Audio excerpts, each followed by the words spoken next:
بسم اللہ الرحمن الرحیم۔ آیت نمبر 156 سورہ النساء۔ اعوذ باللہ من الشیطان الرجیم، بسم اللہ الرحمن الرحیم۔ وَبِكُفْرِهِمْ وَقَوْلِهِمْ عَلَى مَرْيَمَ بہتانا عظیما۔ بسم اللہ الرحمن الرحیم۔ وَبِكُفْرِهِمْ، اور اس لیے کہ انہوں نے کفر کیا۔ وَبِكُفْرِهِمْ وَقَوْلِهِمْ، اور لگایا جب کہا، علی مریم پر، بہتان عظیمہ، بہت بڑا یعنی بہتان۔ وَبِكُفْرِهِمْ وَقَوْلِهِمْ عَلَى مریم بہتانا عظیمہ، اور اس لیے کہ انہوں نے کفر کیا اور مریم پر بڑا بہتان اٹھایا۔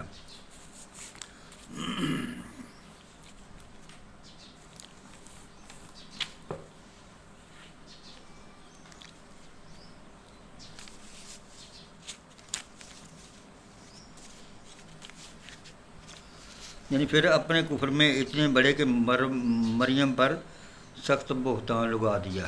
جب حضرت عیسیٰ علیہ السلام تبلیغ کرنے لگے نا، پھر انہوں نے کم شروع کیا کہ تفصیل دسیا جی 156 آیت یہ تفہیم دیتی گئی ہے۔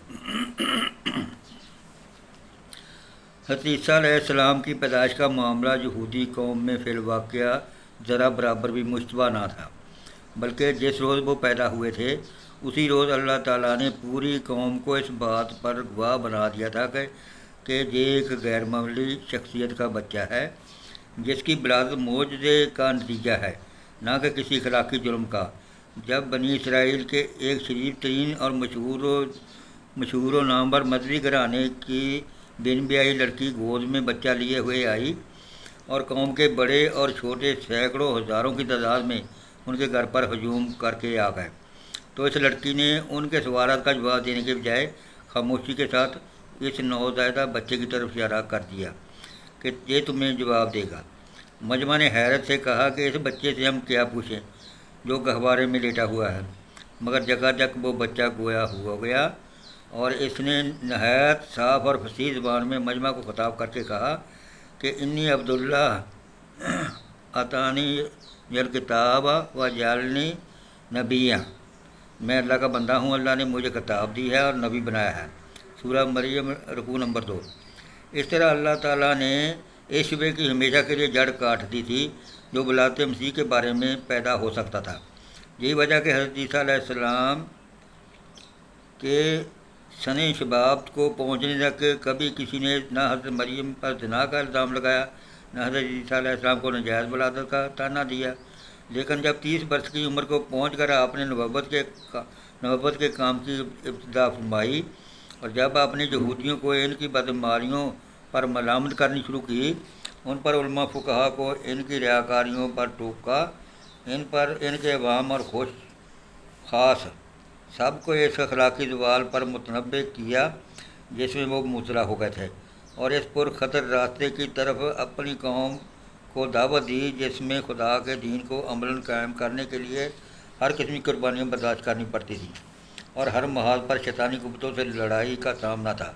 تو یہ بے باک مجرم صداقت کی آواز کو دبانے کے لیے ہر ناپاک سے ناپاک ہتھیار استعمال کرنے پر اترا ہے۔ اس وقت انہوں نے وہ بات کہی جو 30 سال تک نہ کہی تھی کہ مریم علیہ السلام معاذ اللہ زانیہ ہیں اور عیسیٰ ابن مریم ولد الزنا، حالانکہ یہ ظالم بالیقین جانتے تھے کہ یہ دونوں ماں بیٹے اس گندگی سے بالکل پاک ہیں۔ پس در حقیقت ان کا یہ بہتان کسی حقیقی شبے کا نتیجہ نہ تھا جو واقعی ان کے دلوں میں موجود ہوتا، بلکہ خالص بہتان تھا جو انہوں نے جان بوجھ کر محض حق کی مخالفت کے لیے گڑھا تھا۔ اسی بنا پر اللہ تعالیٰ نے اسے ظلم اور جھوٹ کے بجائے کفر قرار دیا ہے، کیونکہ اس الزام سے ان کا اصل مقصد خدا کے دین کا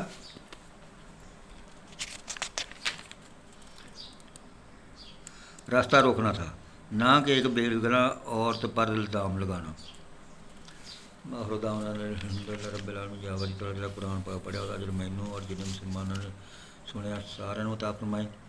ਔਰ ਹਮੇਸ਼ਾ ਹਮੇਸ਼ਾ ਸਾਨੂੰ ਕੁਰਾਨ ਪਾਕ ਤਰਜਮੇ ਨਾਲ ਪੜ੍ਹਨ ਦੀ, ਉਸ ਨੂੰ ਸਮਝਣ ਦੀ ਔਰ ਉਸ 'ਤੇ ਅਮਲ ਕਰਨ ਦੀ ਤੌਫੀਕ ਅਤਾ ਫਰਮਾ। ਔਰ ਹਮੇਸ਼ਾ ਹਮੇਸ਼ਾ ਸਾਨੂੰ ਹਜ਼ੂਰ ਅਕਰਮ ਸੱਲੱਲਾਹੁ ਅਲੈਹਿ ਵਸੱਲਮ ਦੀ ਸੁਨਨਤ ਮੁਬਾਰਕ 'ਤੇ ਚੱਲਣ ਦੀ, ਅਮਲ ਕਰਨ ਦੀ ਤੌਫੀਕ ਅਤਾ ਫਰਮਾ। ਔਰ ਬਰੋਜ਼ ਕਿਆਮਤ ਹਜ਼ੂਰ ਅਕਰਮ ਸੱਲੱਲਾਹੁ ਅਲੈਹਿ ਵਸੱਲਮ ਦੀ ਸ਼ਫਾਅਤ ਦੇ ਜ਼ਰੀਏ ਇਸ ਕੁਰਾਨ ਪਾਕ ਦੀ ਵਸਾਤ ਨਾਲ ਸਾਡੀ ਬਖਸ਼ਿਸ਼ ਮਗਫਿਰਤ ਫਰਮਾਈ। ਮਾਹਰੋਦਾਉਨਾ ਅਲਹਮਦੁਲਿਲਾ।